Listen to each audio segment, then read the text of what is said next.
Assalamualaikum, jumpa lagi di channel tentang sejarah. Pada zaman dahulu, banyak sekali pemimpin dalam Islam, akan tetapi seringkali ada beberapa pahlawan-pahlawan muslim yang terlupa dalam sejarah atau kurang diberi perhatian dalam sejarah. Untuk itu, kali ini kita akan membahas salah satu seri pahlawan muslim yang berpengaruh dalam sejarah. Siapa dia? Dia adalah Sultan Mahmud Ghaznawi. Sultan Mahmud Ghazni bernama lengkap Yamin ad-Daulah Abdul Qasim Mahmud bin Sabuqegin. Ayahnya merupakan gubernur Bukhara atau Uzbekistan sekarang. Sejak berkuasa pada tahun 999 Masehi hingga 1030 Masehi, ia telah melakukan 17 kali penaklukan ke berbagai wilayah di India.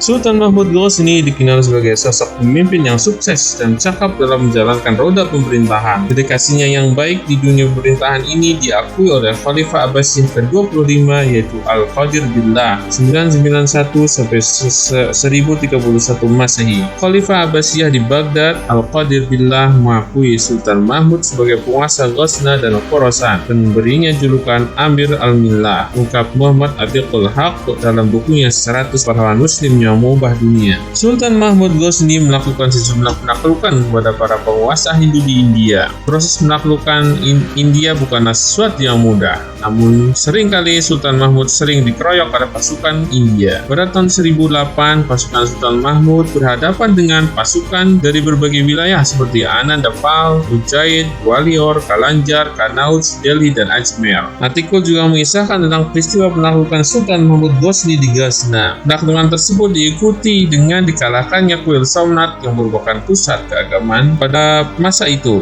Tahun 1025 Masehi, sebelum penghancuran kuil terjadi perdebatan serius antara mereka. Bahkan sang sultan diiming-imingi dengan imbalan yang besar agar dia tidak mengalahkan mereka. Namun itu ditolaknya. Saya ingin dikenal dalam sejarah sebagai penghancur berhala dan bukan dagang berhala. Pada tahun 1026, ia dan prajuritnya dengan gagah berani melawan pasukan India di Khatib semenanjung India. Penaklukan yang jika dilihat dari jumlah pasukannya tidak seimbang dengan pihak lawan. Pasukan kecilnya hanya berjumlah 1/10 dari pasukan India di Gujarat. Di Gujarat, dia siap menghadapi kekuasaan raksasa prajurit dari berbagai daerah di India. Artikel mengungkapkan bagaimana upaya Sultan Mahmud Ghazni membesarkan hati untuk memotivasi prajuritnya untuk gagah berani melawan prajurit musuh. Hingga akhirnya mereka sanggup mengalahkannya. Akhirnya Sultan Mahmud Ghazni memenangkan perang, sedangkan pasukan India mundur dengan kekalahan dan banyak prajurit tewas di medan perang. Upaya penaklukan juga diwarnai dengan aksi pengkhianatan penguasa Jats. Hal ini dapat kita lihat dalam pertempuran terakhir Sultan Mahmud Ghazni pada tahun 1020.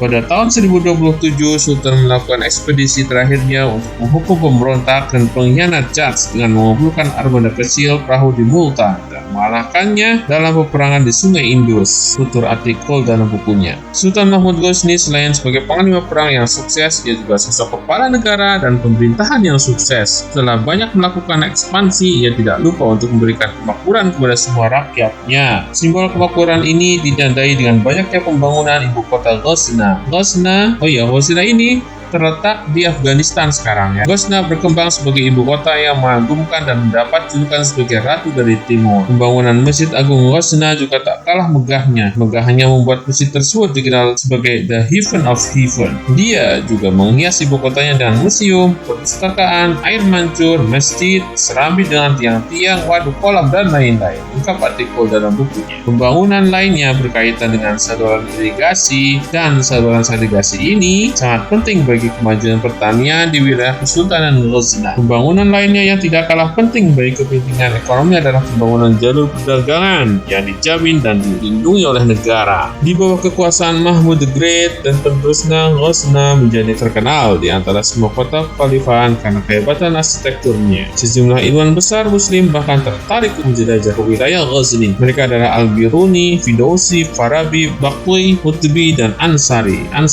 Ya, mungkin ini kisah singkat dari Sultan Mahmud Al-Ghazni. Mudah-mudahan semakin menambah cakrawala sejarah kita. Mohon maaf kalau ada salah. Jangan lupa sholat dan assalamualaikum.